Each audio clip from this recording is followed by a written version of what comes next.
Bonjour à toutes, bonjour à tous. Je vous retrouve pour répondre à toutes les questions que vous m'avez posées sur la vidéo où je vous racontais mon accouchement, ma césarienne, et pour répondre à toutes les questions que vous m'avez posées suite à une publication aussi sur Instagram. Bref, les questions qui concernent ma vie de jeune maman, puisque vous m'avez posé des questions sur l'accouchement en siège, sur la césarienne, sur l'allaitement et également sur la rentrée en maternelle de mon fils Pierre qui a 3 ans et qui a fait sa rentrée du coup là début septembre.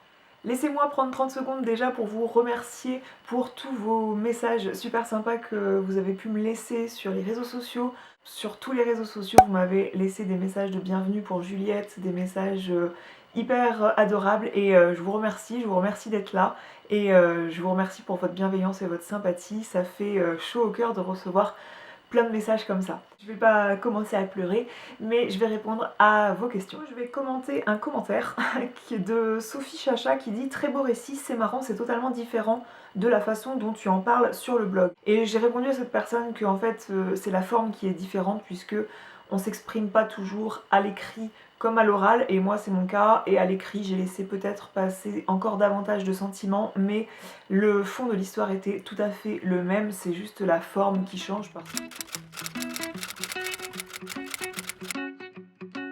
Ensuite, je vais répondre à la question de Charlène. Bonjour Justine, félicitations pour ta petite fille, j'aime beaucoup son prénom, merci.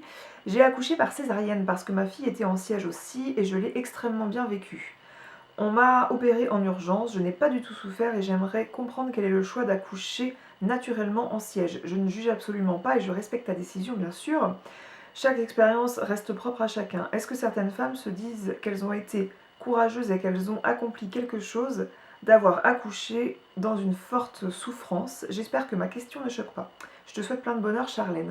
C'est pas du tout interdit en fait d'accoucher en siège, c'est pas du tout dangereux si les conditions sont propices à accoucher en siège, c'est-à-dire qu'il faut que votre bassin soit assez large, toutes les mensurations de votre bassin soient assez larges pour laisser passer votre bébé et pas tous les bébés du monde, c'est-à-dire que si votre bébé est tout petit, il y a de fortes chances que vous puissiez accoucher en siège et que votre bassin soit assez grand. Évidemment, si vous avez tendance à faire des gros bébés, il y a de très fortes probabilités pour que votre bébé ne passe pas.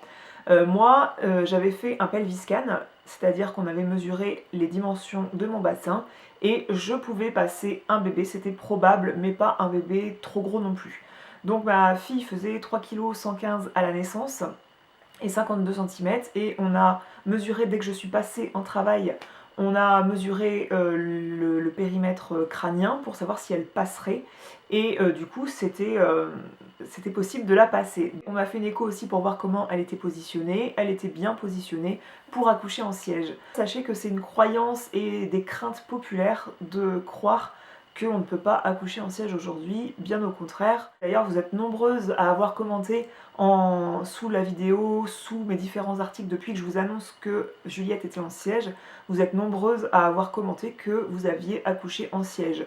Je connais même des personnes qui ont accouché en siège sans péridurale et qui ont moins souffert que pour un accouchement par voie basse avec péridurale. Donc pour vous dire, chaque histoire est différente, chaque accouchement est différent et en aucun cas il est impossible et dangereux d'accoucher en siège. C'est pas une vérité absolue qu'on souffre plus pour un accouchement en siège, même si on va avoir tendance à davantage vous recommander une péridurale ou un rachis pour que vous souffriez moins quand le bébé est en siège.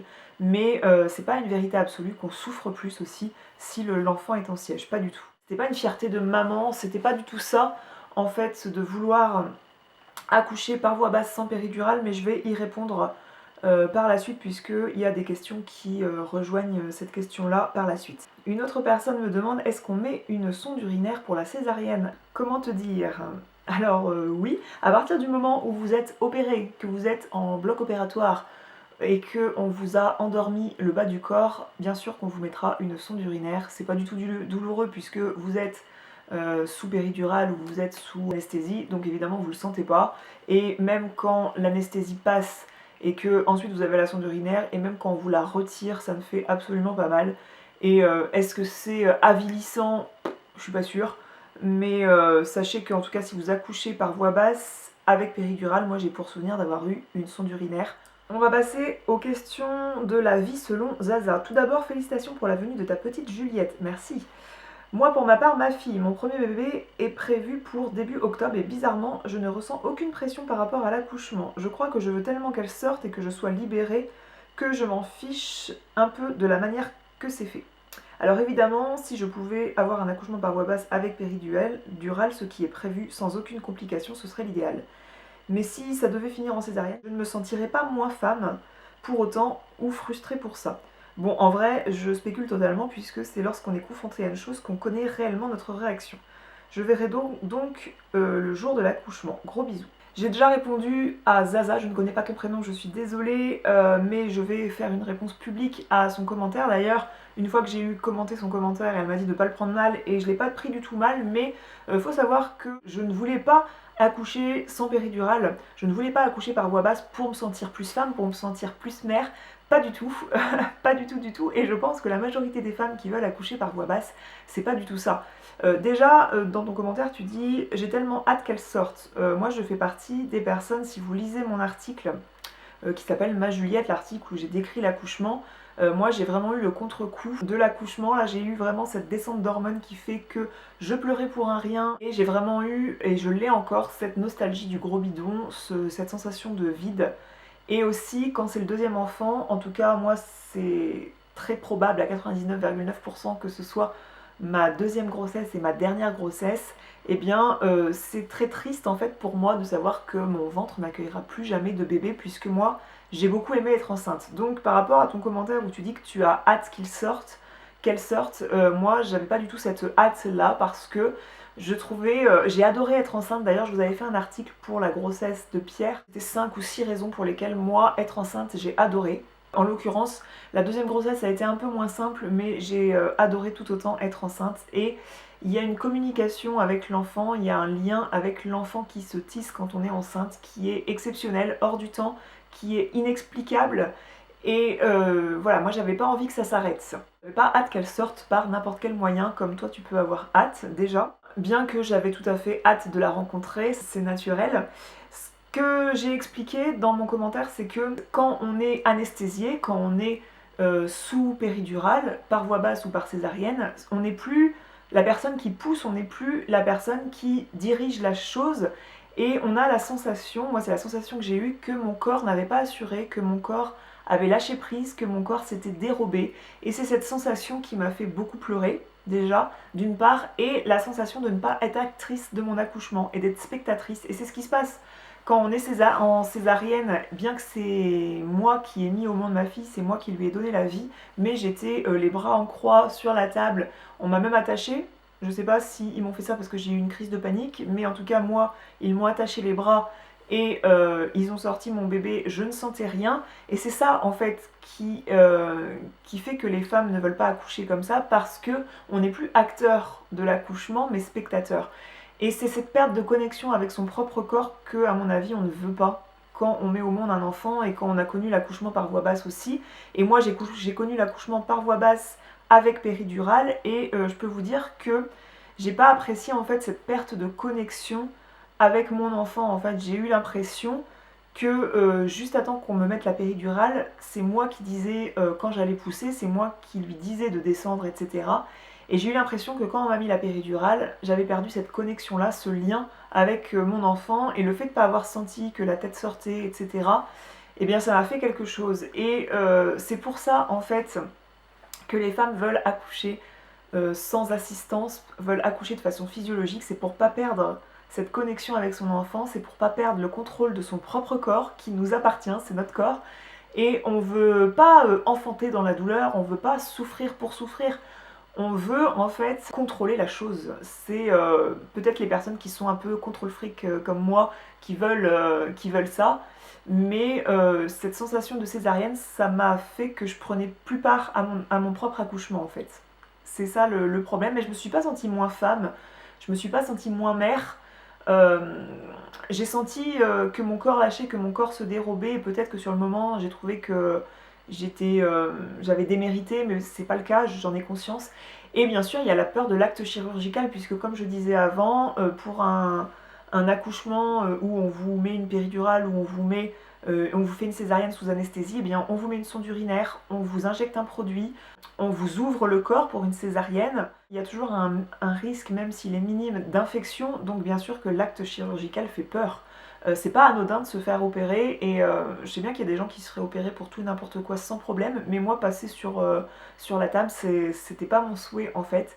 Autre point, pour avoir connu l'accouchement avec une épisio par voie basse du coup et l'accouchement par césarienne, je trouve que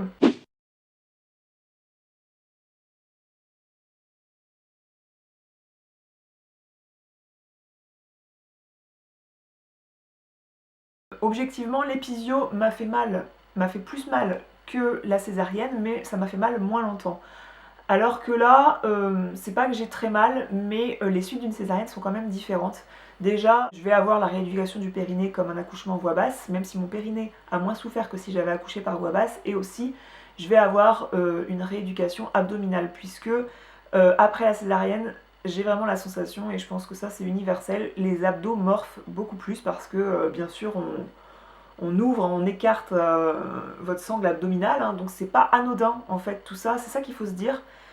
Donc bien sûr que j'aurais préféré accoucher par voie basse. On a attendu pour que je puisse mener à bien mon projet d'accouchement parce que faut savoir que quand vous accouchez, vous n'êtes pas une personne sur la table d'opération comme moi je peux avoir subi mon premier accouchement où j'ai un gynécologue qui s'est ramené pour me mettre forceps, ventouse et tout ça.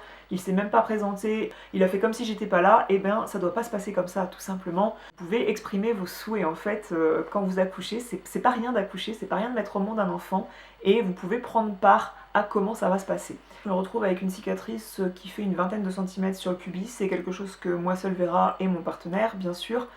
Si je mets un maillot de bain, ça couvre la cicatrice. Et bien sûr que si vous avez une épisio, c'est beaucoup plus discret, on va dire, niveau cicatrice, mais ça vous laisse quand même une trace sur le corps qu'on n'est pas forcé d'apprécier, même si la cicatrice, médicalement parlant, elle est très belle, et bien ça reste quand même quelque chose qu'on n'est pas habitué à voir. C'est quelque chose aussi qui peut laisser un sentiment pendant des années, voire toute une vie de peau endolorie tout autour de la cicatrice. Et moi c'est une sensation que j'ai encore, je connais pas le terme exact niveau médical. J'entends plusieurs femmes qui ont subi une césarienne ou une opération de ce genre et qui ont une sensation de peau indolore, une sensation de peau morte en fait tout autour de la cicatrice. Bah moi j'ai ça sur 20 cm au-dessus, 20 cm en dessous. 20 cm au-dessus parce que ma sangle abdominale est très ramollie en fait, hein, pour dire les choses telles qu'elles sont. On se remet plus vite d'un accouchement voie basse que d'un accouchement par césarienne. Aussi, quand on a un premier enfant et que on vous dit que pendant un mois il ne faut pas porter des charges lourdes, eh bien ça me faisait mal de ne pas pouvoir le porter pendant les 4 dernières semaines. C'est aussi une des raisons pour lesquelles j'aurais préféré accoucher par voie basse et non pas par peur de me sentir moins femme, par peur de me sentir moins mère. À ce propos, mademoiselle Little Steph me demande: bonjour, j'ai beaucoup aimé écouter ton expérience, je vais avoir une césarienne aussi à cause de mon bassin étroit et c'est une opération qui me fait peur, des douleurs dues après. Tu as l'air pas trop souffrante, c'est rassurant, merci. Et as-tu mal ou c'est supportable? Merci. Et du coup j'ai répondu direct à cette personne-là pour qu'elle soit rassurée, et pas seulement pour qu'elle soit rassurée, mais parce que c'est vrai, sachez que les douleurs sont tout à fait supportables. Comme je vous ai dit dans la vidéo où je vous racontais ma césarienne, je vous recommande de vous lever le jour J, qu'on vous fasse lever même si vous ne marchez pas le jour J, qu'on vous fasse mettre debout. Ça vous permettra de récupérer plus vite et dès que la sonde urinaire est enlevée et que vous pouvez aller vous doucher, d'aller marcher dans les couloirs parce que ça vous permettra de récupérer rapidement. Ce qui est dur aussi, c'est que pendant 2 ou 3 jours, vous allez avoir des remontées de gaz en fait, puisqu'on vous a ouvert le ventre et du coup il y a des gaz, de l'air qui s'infiltre dans votre ventre, donc ça peut être dur et c'est pour ça qu'il est recommandé de marcher aussi pour évacuer les gaz et que vous puissiez reprendre aussi un transit rapidement. Du fait de l'allaitement aussi, ça fait des contractions de l'utérus puisque quand on allaite, l'utérus reprend plus vite sa forme initiale et on ressent des douleurs qui s'appellent, un nom pas très glamour et assez effrayant, qui s'appelle des tranchées. En fait on ressent des douleurs au niveau de l'utérus. On sent en fait comme les contractions de l'accouchement mais pendant les 15 jours après la césarienne pendant qu'on allaite. Hormis ce que je viens de vous dire avant qu'une opération c'est pas anodin, croyez-moi, j'ai eu dans ma vie une double fracture tibia-péroné malléole externe, j'ai eu une côte fêlée pendant ma grossesse, cette seconde grossesse, et croyez-moi ce sont des choses bien plus douloureuses que la césarienne en fait, que les suites de la césarienne. C'est tout à fait supportable. On se remet très vite d'une césarienne de nos jours, encore heureux. Pour parler des suites de la césarienne, on m'a demandé aussi si la montée de lait avait pas été compliquée après la césarienne. Donc non, j'ai pas eu de problème du fait que c'était pas une césarienne programmée, donc moi, mon corps avait décidé d'accoucher. Comme je vous ai raconté, j'ai eu les décontractions dès 7h le matin, et ensuite je me suis dilatée jusqu'à 10, donc mon corps a fait tout le travail pour un accouchement voix basse, sauf que Juliette ne descendait pas dans le bassin, c'est juste ça qui s'est pas fait, mais finalement mon corps avait décidé d'accoucher, donc mon corps a décidé de sortir le bébé, et donc mon corps a décidé que le lait devait monter, tout simplement. Tout en sachant que si votre bébé stimule votre sein, si votre bébé tète les premiers jours, donc s'il y a la tétée d'accueil, s'il tète pendant les 48 à 72 heures assez régulièrement, eh bien ça va susciter la montée de lait, puisque l'allaitement c'est la loi de l'offre et la demande. Les 72 heures qui ont suivi la césarienne ont été assez difficiles, puisqu'en 72 heures j'ai dû dormir 4h30, parce que les 2 premières heures après la césarienne, pendant que j'étais en salle de réveil, elle était en peau à peau avec son papa, et ensuite on me l'a emmenée pour la tétée d'accueil. Et suite à cette tétée d'accueil, vu que les 72 heures avant la montée de lait ont produit un colostrum qui est très nourrissant, très riche en plein de nutriments merveilleux pour l'enfant et super bon pour son immunité, etc. Mais c'est quelque chose qui est pas très nourrissant, pas très consistant, et qui fait que bébé ne va pas tenir. Il demande énormément à téter, et ce qui fait que elle m'a beaucoup embêtée jusqu'à la montée de lait la nuit pour téter, pour être en peau à peau aussi, pour être contre moi, et elle voulait absolument pas être dans le berceau. J'ai accouché un samedi, le dimanche après-midi, j'ai 3 familles qui sont venues me voir, donc forcément j'avais de la visite, donc c'est là où à la limite elle aurait dormi l'après-midi et pas la nuit, et du coup c'est là où j'aurais pu me reposer, mais c'était pas possible. Et le lundi après-midi c'était le défilé du personnel médical dans la chambre. Pour répondre aussi à la question d'avant par rapport à la pression des réseaux sociaux dont je parlais, il y a aussi Fanny qui m'a parlé de cette pression des réseaux sociaux également pour l'allaitement. J'ai fait plusieurs vidéos moi sur l'allaitement, et j'espère ne pas avoir mis de pression à qui que ce soit, parce que c'était pas mon but. Le but c'était de partager une expérience réussie de l'allaitement pour démocratiser l'allaitement maternel, et aussi parce que ça fait peur à beaucoup de personnes, et je pense qu'il n'y a pas de raison d'en avoir peur. Tout comme il ne faut pas avoir peur de la césarienne, bien que ça soit pas anodin. Cette pression des réseaux sociaux, c'est aussi parce que des personnes ont fait des vidéos sur j'ai accouché sans péridurale, et pourquoi accoucher sans péridurale, et souvent elles citent qu'elles se sentent plus fortes du fait qu'elles ont survécu à ça. Et voilà, c'est peut-être aussi ce qui donne l'idée à certaines personnes que on fait ça, on veut accoucher sans péridurale par effet de mode, ou pour se sentir plus forte, plus femme ou quoi. Je pense pas que ce soit la raison principale des gens, mais il y a une pression des réseaux sociaux qui existe du fait que on veut pas d'assistance médicale, on veut pas de choses en plus dans notre alimentation, etc. Tu n'as pas eu trop mal après la césarienne, elle cicatrise bien, tu utilises des crèmes dessus. Alors ce qui m'a fait mal, c'est les douleurs des tranchées, comme on appelle ça, comme je vous disais, pendant que j'allaitais les 15 premiers jours, mais c'est vite passé. Je ne crois pas aux crèmes cicatrisantes. Il y a 3 paramètres qui sont importants pour bien cicatriser. Tout d'abord, c'est un paramètre auquel on ne peut rien, c'est-à-dire votre génétique. Deuxième point, c'est ne pas exposer sa cicatrice au soleil, et une cicatrice à cet endroit-là, il n'y a pas trop de risque, à moins que vous fassiez du nudisme sur la plage. Et troisième point, c'est de masser la cicatrice en fait. Il y a une autre personne qui me demande peux-tu nous faire une vidéo sur l'allaitement? Je ne suis pas très attirée, mais plus je me renseigne, plus je me rends compte que c'est le mieux pour bébé. Je suis convaincue que c'est le mieux pour bébé. Ça, 3 vidéos sur l'allaitement maternel sur ma chaîne, donc je vous remettrai les liens ici et en barre d'infos. Et là, je vois pas l'utilité de refaire une vidéo sur l'allaitement maternel, parce que l'allaitement de Juliette se passe quasiment comme pour Pierre, sauf que Pierre, j'avais la chance un petit peu idyllique que Pierre faisait ses nuits à 3 semaines en étant allaité, ce qui est assez rare puisque le lait maternel se digère bien mieux, et donc l'enfant redemande un peu plus tôt que pour un biberon. Et là, elle ne fait pas ses nuits, mais je pousse la dernière tétée à 22h30, et ensuite elle se réveille entre 3 et 5h du matin, et ensuite elle se réveille une autre fois quand moi je me réveille, donc entre 7 et 9 heures du matin. C'est là qu'elle redemande une tétée. Ce qui fait qu'elle me réveille une seule fois dans la nuit, donc c'est plutôt inespéré comme demande. C'est sûr que ça fait plus d'un mois que j'ai pas dormi plus de 4 ou 5 heures d'affilée, mais en l'occurrence il y a beaucoup qui m'ont viré d'avoir un bébé nourri au sein qui se réveille une seule fois dans la nuit. Pour les vidéos auxquelles je fais référence, où je parlais de ma première expérience, là ce qui a changé c'est que on m'a beaucoup moins embêté entre guillemets à la maternité pour l'allaitement, puisque j'avais allaité Pierre quasiment 6 mois. Donc quand vous dites ça au personnel médical de la maternité, on vient pas vous voir toutes les 3 heures, on ne demande pas très souvent à venir vous voir pour voir comment elle tète, etc. Il y a une fois où il y a une auxiliaire de puériculture qui a voulu compresser mon sein pour me montrer la compression du sein pour faire sortir le lait, et je lui ai dit hop stop, je sais faire, je connais, merci. L'aplomb qu'on n'a pas quand c'est le premier bébé. Sur Instagram on m'a demandé est-ce que tu as un objectif par rapport à la durée de ton allaitement. J'aimerais bien allaiter 6 mois exclusivement, je me mets pas d'objectif en fait, je me mets pas la pression. Je suis dans l'allaitement à la demande, donc voilà, je suis pas dans l'objectif du sevrage, hein, pour vous dire.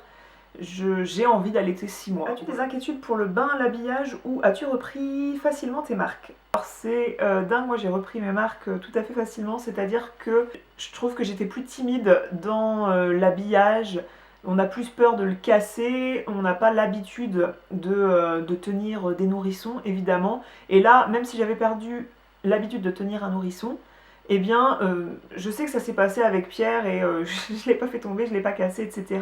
Donc la porter dans tous les sens, allaiter dans tous les sens, dans toutes les positions, eh bien, c'est hyper facile pour moi parce que je suis en confiance. Et maintenant, j'ai tout à fait confiance que moi seule sais ce qui est bon pour mon enfant et que je suis la meilleure personne en tant que sa mère pour la prendre, pour la porter et pour ne pas lui faire mal et pour l'habiller. Voilà, on a le coup de main tout simplement.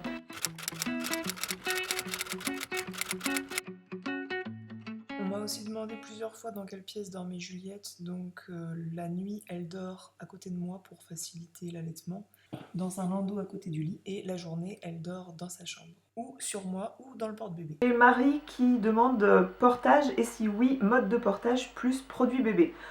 Alors, les modes de portage, je vous ai déjà montré pour Pierre que j'avais un porte-bébé préformé Ergo Baby. Je vous ai déjà fait un article sur le portage physiologique, donc je vous mettrai le lien de cet article en barre d'infos. Dans le dernier vlog que j'avais fait, je vous avais montré que la marque Je porte mon bébé m'a envoyé une grande écharpe de portage, donc ça j'apprécie beaucoup l'utiliser, mais j'apprécierais encore mieux l'utiliser quand il fera moins chaud, parce que ça reste quand même 7 mètres d'écharpe à mettre, à enrouler autour de soi, à enrouler aussi autour de bébé, et c'est pas très confortable durant ces grosses chaleurs qu'il fait en Charente-Maritime en ce moment, de mettre ça, autant pour le porteur que pour le bébé porté. J'ai aussi un sling de la marque Colimaçon, donc ils appellent ça un Colima sling.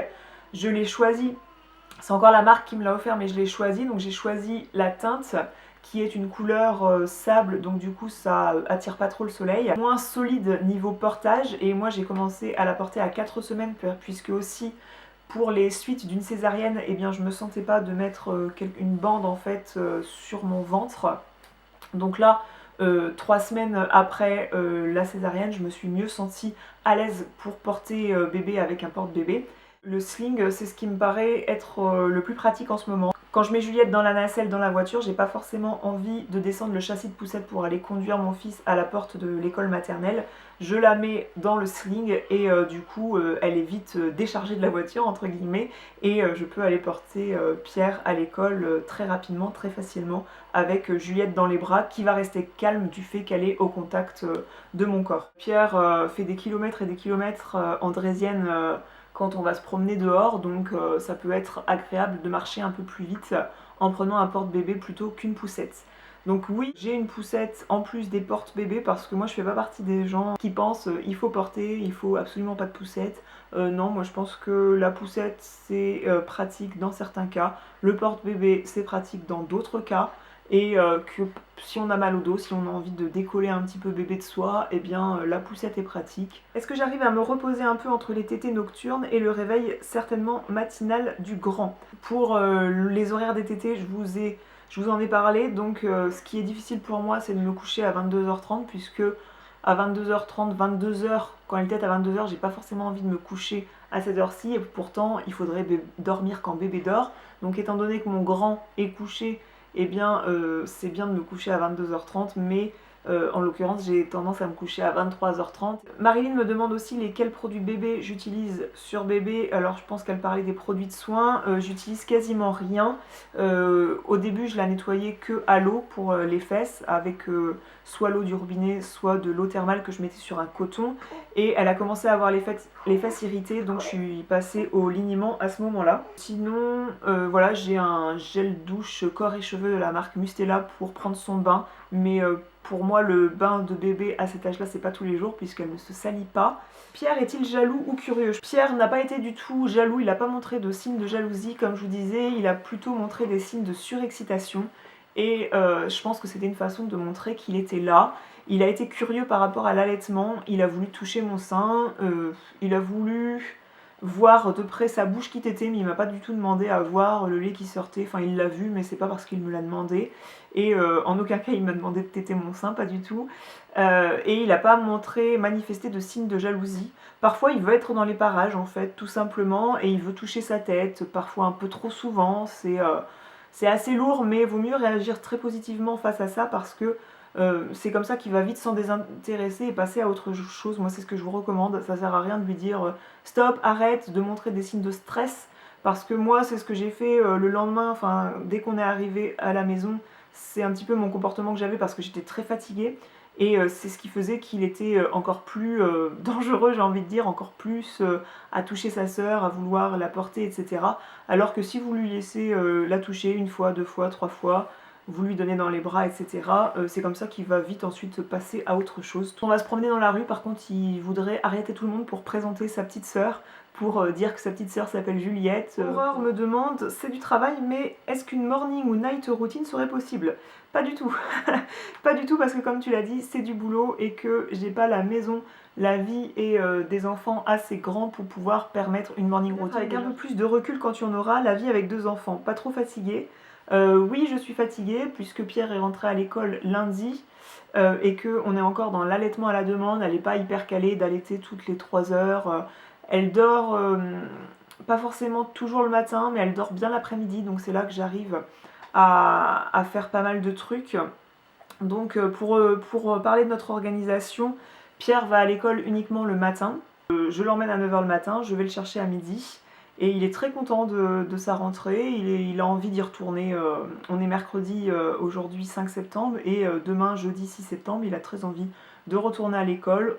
Et l'après-midi, mon fils qui ne faisait plus de sieste, eh bien lundi, mardi c'était la rentrée, eh bien il a été à l'école le matin et l'après-midi de 15h à 16h30, il a fait 2 siestes, enfin une sieste chaque jour. Peux-tu nous parler des pleurs du nourrisson et des coliques? C'est un peu trop vaste comme question et comme je ne suis pas professionnelle du sujet, je ne vais pas répondre. Comment gères-tu les crises de tes enfants s'ils en font? Bien sûr, alors ça j'avais répondu en story Instagram parce que j'avais trouvé ça marrant. Bien sûr que mon fils a fait des crises, elle, on ne parle pas encore de crise, quand elle pleure, quand elle crie, c'est qu'elle a un besoin, elle ne fait pas de crise, mais à partir de 18 mois, 2 ans, bien sûr que tous les enfants font des crises, et j'avais fait un article sur mon blog, 10 conseils pour limiter les crises des enfants, et je parle bien de limitation. Prenais-tu une contraception avant d'essayer d'avoir des enfants? Si oui, laquelle?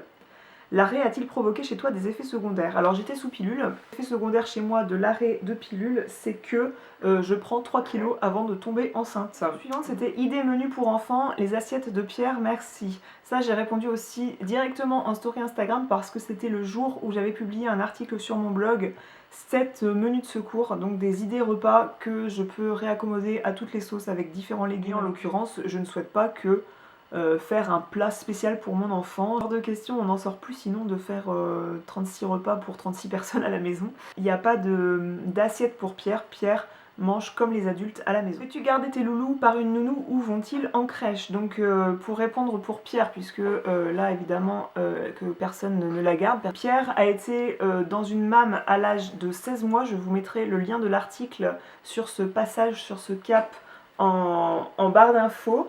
À l'âge de 16 mois seulement, je l'ai mis 1 journée et demie par semaine. À l'âge de 18 mois, un peu plus âgé que 18 mois, il a été en crèche à raison de 4 jours par semaine, mais avec beaucoup de trous en fait. Parfois je le mettais pas parce que je partais en vacances, voilà, des trucs comme ça, ou parce que j'avais décidé de pas le mettre. Il a eu très peu de fréquentation, de mode de système de garde. Arrives-tu à consacrer autant de temps qu'avant à Pierre, et félicitations pour Juliette. Bien sûr que c'est difficile de consacrer du temps à Pierre, mais j'ai envie de vous dire que faut pas se mettre la barre trop haute. Bien sûr que l'amour ne se divise pas mais se multiplie, mais que le temps il se multiplie pas. Donc bien sûr que quand j'allaite, je peux pas être en train de jouer aux petites voitures avec Pierre, mais en l'occurrence, faut apprendre aussi à l'enfant à devenir autonome dans le jeu et dans plein d'autres choses. J'ai franchement pas l'impression qu'il est lésé, en tout cas il montre pas qu'il en souffre. C'est pour l'histoire le soir que c'est compliqué parce que c'est très important chez nous. Je vous ai encore fait une vidéo sur des livres à suggérer à un enfant de 3 ans quand elle est en train d'hurler parce que entre 20h et 22h30 elle va avoir tendance à faire des tétés en grappe. Donc c'est compliqué de faire la douche, les dents, le pot et le coucher. Le rituel de l'histoire le soir, du coup, peut passer à la trappe ou peut être fait très rapidement ou peut être fait sur le pot pour que ce soit plus vite fait. Mais cette vidéo réponse à la foire aux questions est terminée. J'espère qu'elle vous aura plu. J'espère que j'aurai répondu de façon assez exhaustive à toutes les questions qui m'ont été posées ça et là sur les réseaux sociaux. La prochaine vidéo ne traitera sûrement pas de maternité mais plutôt de beauté, puisqu'on m'a demandé un tutoriel maquillage et que j'ai pas mal de nouveautés make-up à tester et donc à vous présenter, et je pense qu'on aura l'occasion d'en reparler. Et donc je vous fais de gros bisous et je vous dis à la prochaine. Ciao!